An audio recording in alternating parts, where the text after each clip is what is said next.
Welcome to Grain Rainbows, the podcast community for people who are coming out LGBT plus later in life. Today, I will be talking with Carren Strock, author of Married Women Who Love Women. This is a book that I actually read back in the 90s when it was first published, and I think you'll be glad to know that a third edition is coming soon. Carren's book covers a topic that is rarely talked about. She shares her personal story and the fascinating journey that led to her book. As always, you will find complete show notes and additional episodes at grainrainbows.com, and you can send me email at grainrainbows@gmail.com. If you want to leave audio feedback, go to speakpipe.com/Doc Artemis or use the SpeakPipe app on your phone. Please keep listening after the interview since I will share some highlights as well as a few brief announcements. Carren Strock, it is great to get to talk to you, and I really appreciate you taking your time to be with me this morning. My pleasure.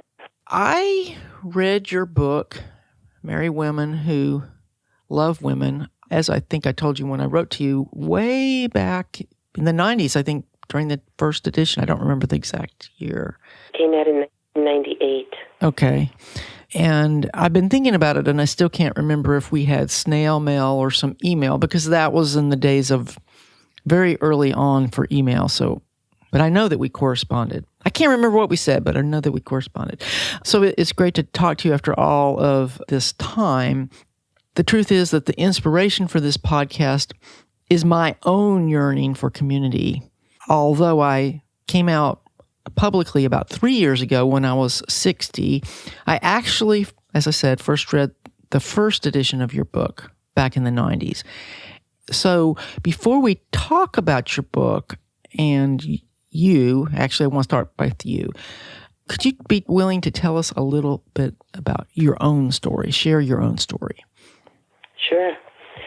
I had no idea that I was a lesbian. I'd been a painter for many years, and I would look at a woman and say, "Isn't she pretty?" But that's as far as it went. And one day I was sitting and having a coffee with my best friend, and I looked across the table and I thought to myself, "Oh my God, I'm in love with this woman." And I had feelings that I'd never felt before. And our friendship was based on such openness that within a few days I told her what I was. And she said, "Oh, you're in love with the idea of sisterhood, of feminism." She was a single woman, a writer, and I kept saying, no, I'm in love with you. Anyway, feelings were not reciprocated, and I will find out, was it her or was it me? After a while, I found out it was me. And I went looking for materials to read. I needed something to know to validate what was going on, and there was nothing. As a matter of fact, one librarian told me that the few books they had, people would take them out and discard them, people that didn't want them on the shelves. And unless somebody asked for the book, it was never replaced. So I found that quite interesting. So even though they were in the car cabinet, they were not on the shelves. And when was this? This was in the early 90s, 1988, 1990 was when we started looking. This friend of mine, you need to join a consciousness raising, to go to therapy. I would have done anything she said to make her feel for me the way I felt for her. And I called NOW, the National Organization of Women, and they sent me to two women who ran a group. And when I went to this group, I realized that they were a couple. I could actually energy bouncing between them. And I thought, I could see it intellectually, but I couldn't get it emotionally. Anyway, so they were the first people that I came out to. I said, I with my best friend, and she's a woman, and I'm hysterical crying at the time. Anyway, so that was the beginning of my journey. The first year, anyone who said to me, "How are you doing?" would start tears flowing. And after a while, I came to terms with who and what I was, and I realized of women out there that were much more timid than I was, and they needed to have a place to go. And my validation came shortly after my first book came out. I was doing a reading, And a woman came over to me clutching the book and sobbing, and said, I would have come through any distance, any weather to see you and to thank you. Your book saved my life. She said she thought she was the only married woman ever to have fallen in love with another woman and didn't know who to talk to or where to turn. And on a day when she knew her husband and children were going to be out late, she decided that she was going to kill herself. And she was walking home from work for what she thought would be the last time. And she passed a bookstore, and they were just putting my book in the window. And when she saw the title, she knew she wasn't alone. Even now, when I tell the story years later, I get goose pimples. But she knew she wasn't alone, and she decided not to die.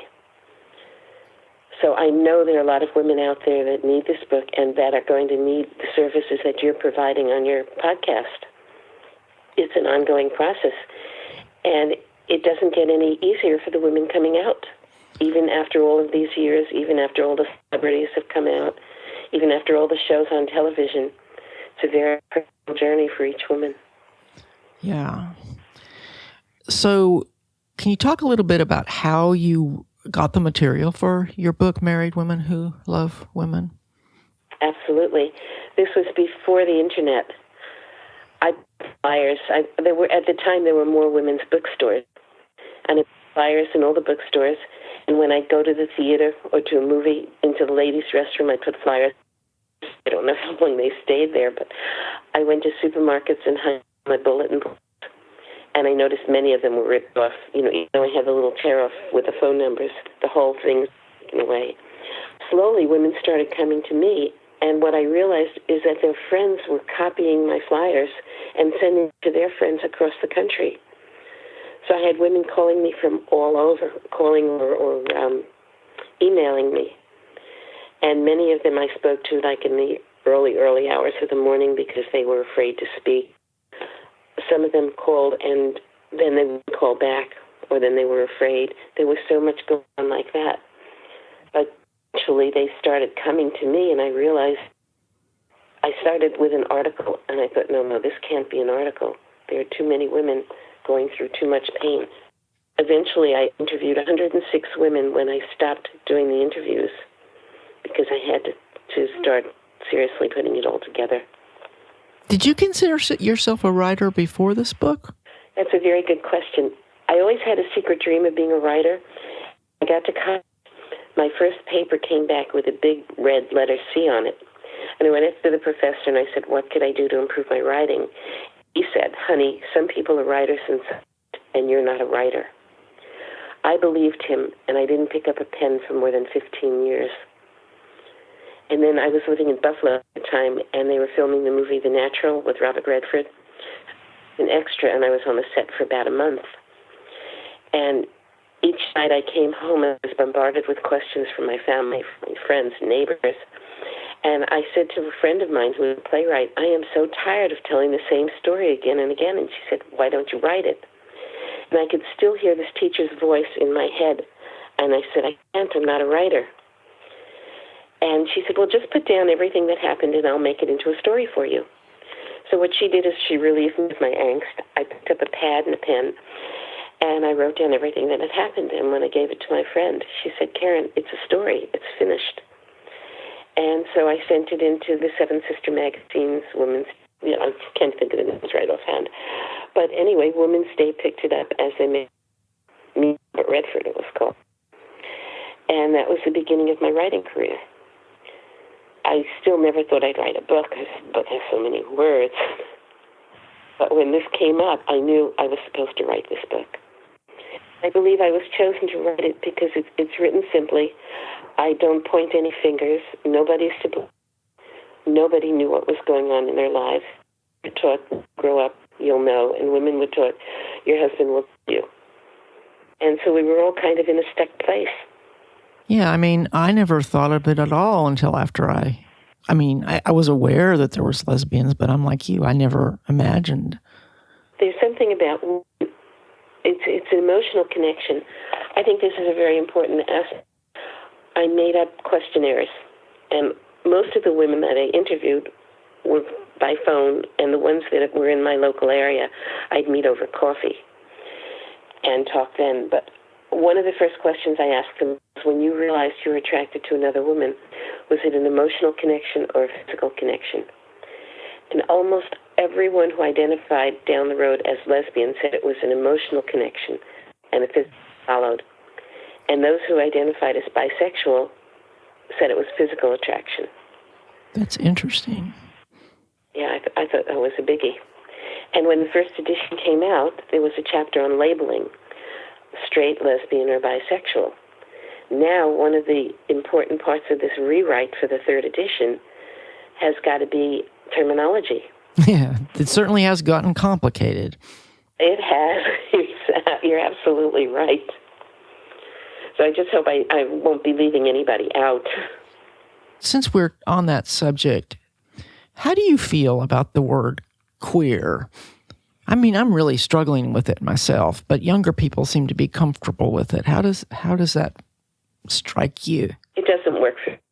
We had a book here several years ago called Queer Books, and it didn't stay in business very long. And I think that's one of the reasons. It might have attracted a younger kind of crowd, but it didn't attract the readers it needed. But to each his own. There's as non-gender. Right. I've already had the opportunity to interview several transgender people, so I definitely want this show to be something that wherever you are in what they're now calling the rainbow family, which I really like that phrase, wherever you are in the rainbow family, this show should have a place for you. I'm not even going to narrow down what the phrase later in life means because I've learned that that's very subjective. Absolutely. What I think it means is not what somebody younger than me thinks it means. So when I did this edition, so the women that were coming out were women who had returned to college or returned to the workforce and were becoming reconnected with women. Now there's a new term, GUG, gay until graduation, because young women are experimenting. It no longer has a taboo to it. But going back, one of the colleges every year did a play, The Vagina Monologue. Then they decided not to do it because the transgender students were complaining not every woman has a vagina. They wanted the terminology changed to front hole and back hole. How far we've come. Yeah, I'm not sure that represents progress. No, but it's the minority is the most vocal. I just want to take a moment to thank you for listening to Graying Rainbows, and I need your help to reach more listeners. You can help me in two ways. Subscribe to the show in Apple Podcasts, Google Podcasts, or your favorite podcasting app, and leave a review in iTunes. I know it takes effort to leave a review, so I'm going to show my appreciation by sending out Amazon gift certificates. Just listen to the announcements at the end of this episode to find out how you can qualify. I haven't read the second edition, so I look forward to reading the third edition. You're always having stories from people of all ages. Could you give me a feel for the age span that you've had the opportunity to talk to? I have it in the book, my numbers, and I don't remember them offhand, but I'd say they were from their 30s to their 70s. But what I out of my first two editions was their geographic locations. So that will be I will this one. I have all the information. I never saw the importance to it, but I guess it is very relevant. And what I also was accused of leaving out was the races. And I really didn't do that. If I was interviewing somebody and she said, I'm Chinese or I'm black or whatever, I put it in there. That was part of the transcript of what they said. But if they directly talked about that, I didn't. So actually, an email, well, you left us out. And I said, no, I didn't. But women didn't know that part of coming out, the race. Men discuss their churches, but very, very few discuss their races having an impact. Well, that's interesting. I think it is a good example of the fact that people see things through the lens of whatever is important to them and don't realize everybody's not seeing it through the same lens. Absolutely. I live by 3 ahas, which came to me after my first book. The first one is, I can say to you, your hair looks really nice today, and you have two choices. You can say thank you, or you can say, well, it didn't look nice yesterday. It's where you are on your particular journey, how you choose to hear me. There's nothing to do with what I say. Yeah. I can say I'm a lesbian if you can't deal with it. That's your problem. It's not my problem. And the other one is no expectations, no disappointments. And my third aha is, no one knows what you're thinking unless you say the word. So many people will say, well, she knew. She should have known. He should have known. No, you don't know what they know until you tell them. And so those things have been very, very freeing for me. I almost feel as though they were a gift that were given to me after the book. Obviously, this experience of discovering that one is attracted to other women after you're married to a man is very common. What do you think is the most unique aspect of our experience as women, say, compared to a guy who says he didn't realize he was gay until he was married, which doesn't seem to be as common? In the forefront. Men were out many years before women were being out. I know everyone's first love is another woman. It's the sense, the touch, the feel, the of that mother. And when little girls are around too, they're told, no, you're going to meet your dad. Not the case anymore, but for many, many years it was the case. So I don't know how it is with men. I was reading one book about the subject. There's not very many, by a psychologist, and I'm sorry, I'm blanking on the book because I would tell you. She thought that it partly had to do with how we're raised to expect. As you alluded to earlier, we're going to get married, and I think even this generation of women still expects that, although not in the same way as other generations. It's just not on the radar unless you were in a particular place. And of course, like we said, the young women now, they are okay with experimenting. I actually have a niece who told me that she thought the way to go was to be in a threesome, which gives us a chance to talk about the rest of your story. Please do not be offended if I put it that way and that doesn't fit how you see it. Okay. The rest of my story, meaning? And unless what I read on your Amazon page about your life is wrong, in which case I'll certainly take this out. I'm still married. I'm in a redefined relationship with my husband. That's what I wanted to talk about, because I think everyone assumes that this discovery that one is attracted to women means that one has to abandon their marriage, that there's this either-or choice, and you certainly found another path. Right. That used to be the case, and that's what I was told at the beginning. And I'm just one of these people like, well, wait a minute, let me think about this. The reality was he hadn't changed, I had changed. We went through some rocky periods, I have to say that, and we talked of divorce. And my daughter was just at the point where she was looking for her own apartment, and I said, well, let's wait until she's old, because I didn't want her to think she had to get a bigger apartment, she had to take care of her father or her mother or whatever. As we waited, we started talking, kind of evened out for us. As a matter of fact, my daughter had said several years ago, she says, I think you and Dad have one of the best marriages I know because you actually talk to each other. I'm totally out to my family. I'm not bisexual, but I have a very, very supportive family who love me unconditionally, my husband included. Is it an easy place to be? Not necessarily. Would it have been better had I left? I'll never know, but my family is very close. As a matter of fact, when I came out to my mom and to my sister, reactions were very similar. Each one said, I'm sorry you didn't tell me when you were going through all of your pain so that I could have been there for you. So I'm blessed. I'm very, very blessed with my family. Yeah, because I think one of the things that holds a lot of people back is fear about their family. I have one friend that is not even out in the community, even though everybody knows, and everyone sort of speculates it has to do with her relationship with her mother. Of course, since she won't talk about it, nobody really knows. They're just speculating. A lot of the parents' issue was, I won't be a grandparent. The issue is off the table now. because anybody can be a parent. There are a lot of gay couples with families, wonderful, beautiful families. If that was one of the issues, that's something. And a church, they want to be accepted, and if it's not allowed, it's not allowed. To me, that's mind-blowing to give a child rather than to give that child love. A church says it's wrong. There's nothing wrong with love. People who really, truly love it. Many people marry, still, it's an arrangement. He will take care of me. He has better medical coverage.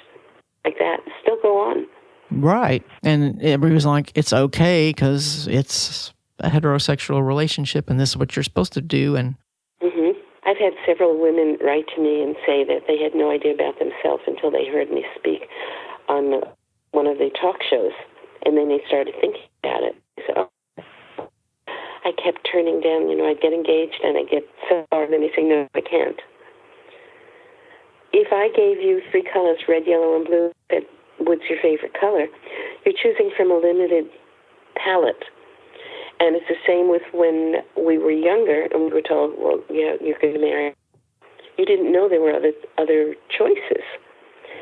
So one I was interviewing said that her children were watching a show, and it was one of the very early gay marriages.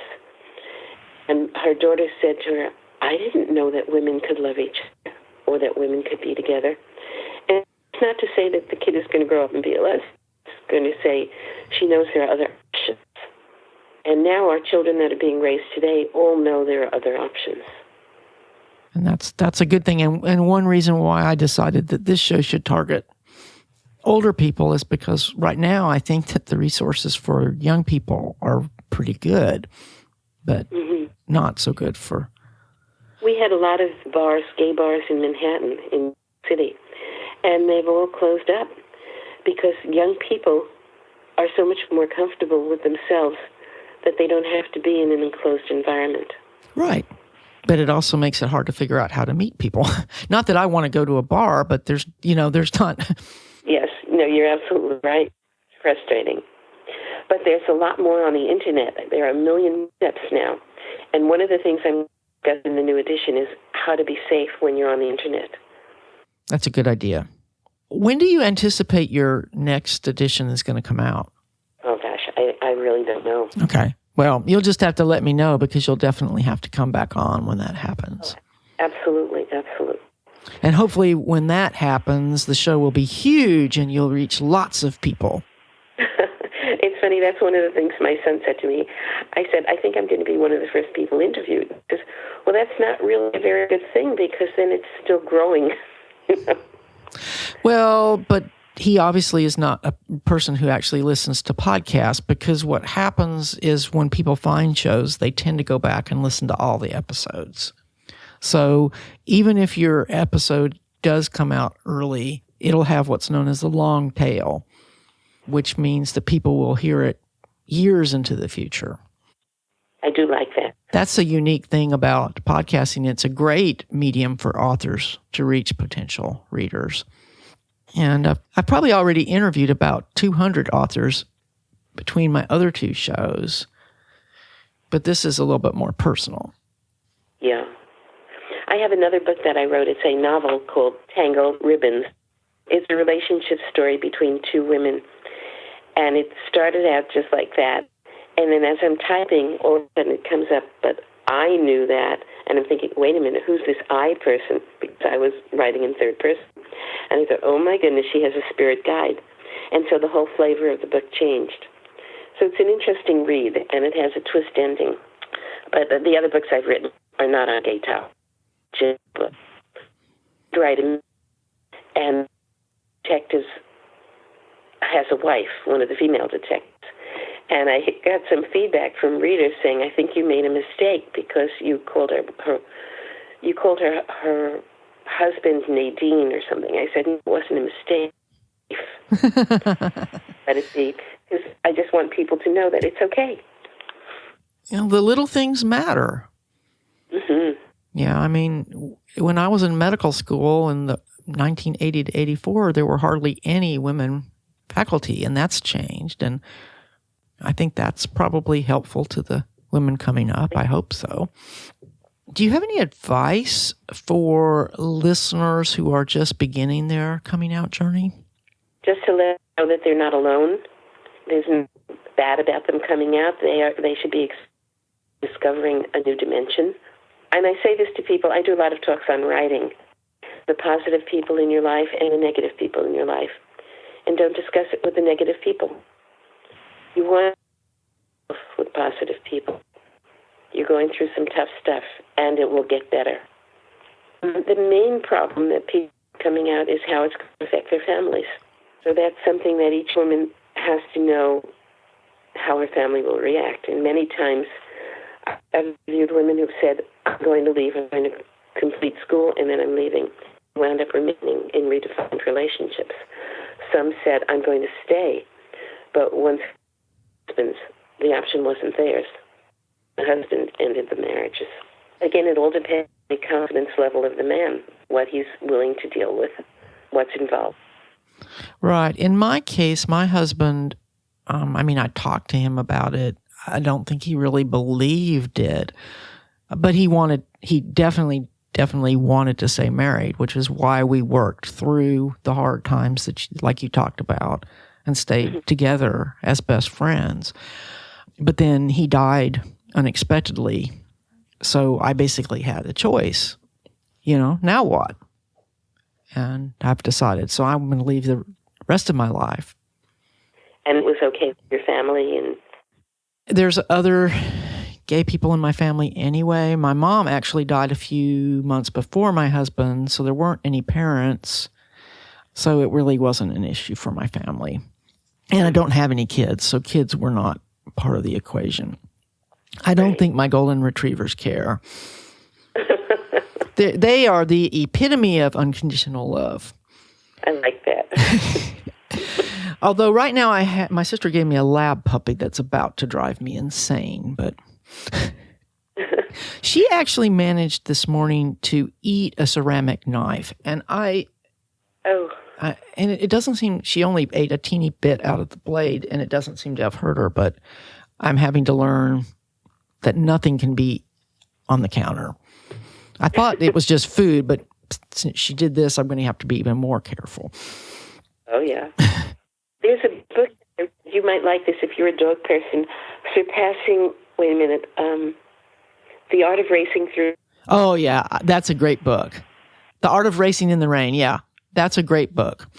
I have a friend who's always talking about her dog, and she talks to him like he's a real person, and I could never understand it until I read the book that she told me to read. And okay, I get it. These dogs are people. Yeah, and I actually don't think they're quite as smart as the dog in that book, but still. In fact, my golden retriever is not very verbal, and so even though I talk to him, I really don't have the sense he's listening. The lab is actually much smarter. That's part of the challenge. Maybe he's listening and he's just ignoring you. Well, he's very well behaved. Is there anything else you'd like to share, Carren, before we finish?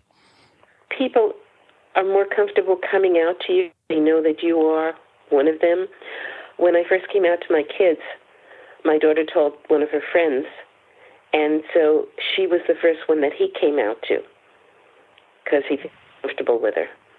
And then recently, I mentioned myself to a new neighbor, and I thought she was a very, very straight-laced woman. And I thought, let's see how this goes. I was just curious. And she goes, my sister's married to a woman, and my friend's living with a woman. And she says, I know all about lesbians. Well, see, that's the thing. Now that people are out, people know that it's, when everyone was in the closet, everybody thought they were alone.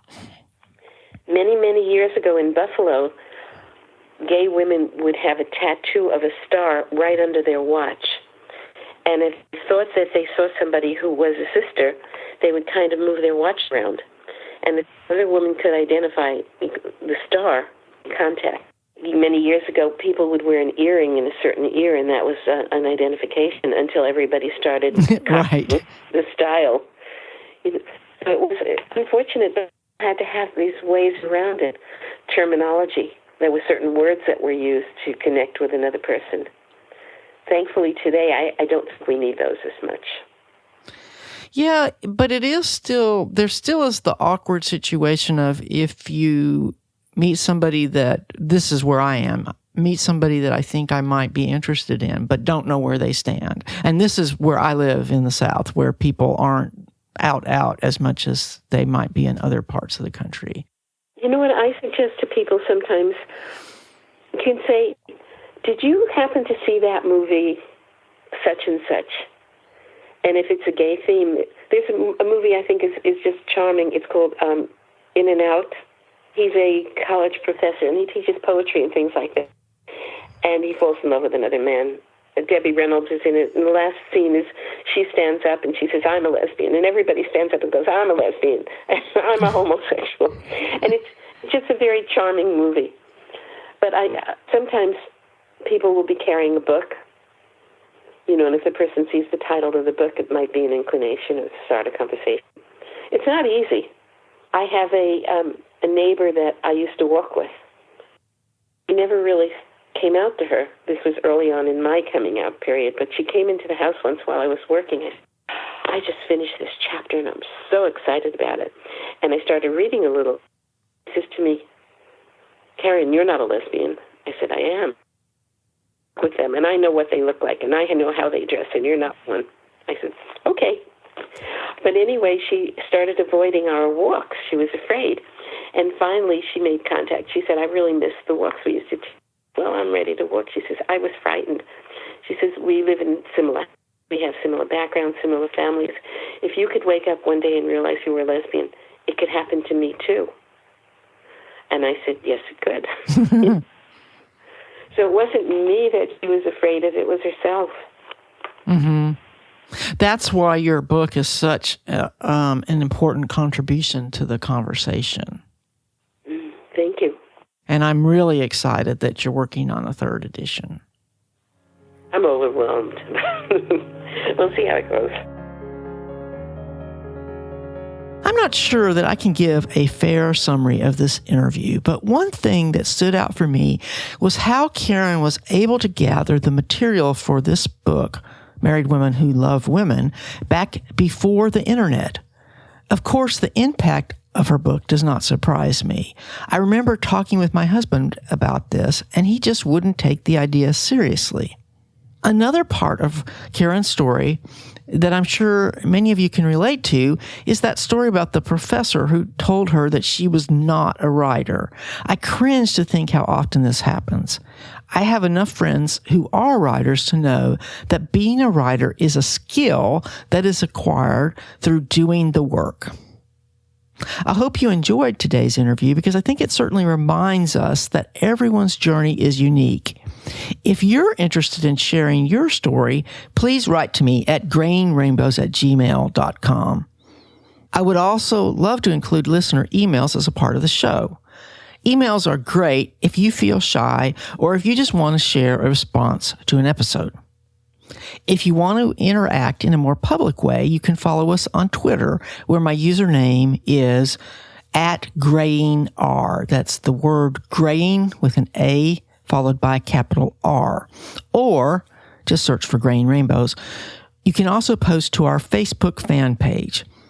If you'd like to interact with other listeners, you can send me a request to join our private Facebook group. Meanwhile, you can help Graying Rainbows reach more listeners by sharing it with others. Please be sure to subscribe in Apple Podcasts, Google Podcasts, or your favorite app. As I mentioned earlier, reviews in iTunes are really important, but I know that leaving a review takes extra effort. That's why I'm going to be giving away several gift certificates every month. Each week, the first person who sends me a screenshot's going to get a gift certificate, while everyone else will go into the monthly drawing. If you aren't chosen this month, your name will be eligible for next month's drawing. Last week, I announced $25 for the first person because my other shows come out monthly, and I forgot that this is a weekly show. I really can't afford to spend over $100 on Amazon gift certificates every month, so the amount is probably going to be closer to $10. At any rate, I really want to show my appreciation when you take the time to leave a review. Thanks again for listening. I'll be back next Monday with a new episode of Graying Rainbows.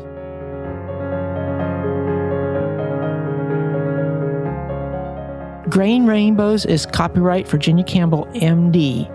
You can copy this show to share it with others, but for any other uses or derivatives, please contact me at grayingrainbows@gmail.com.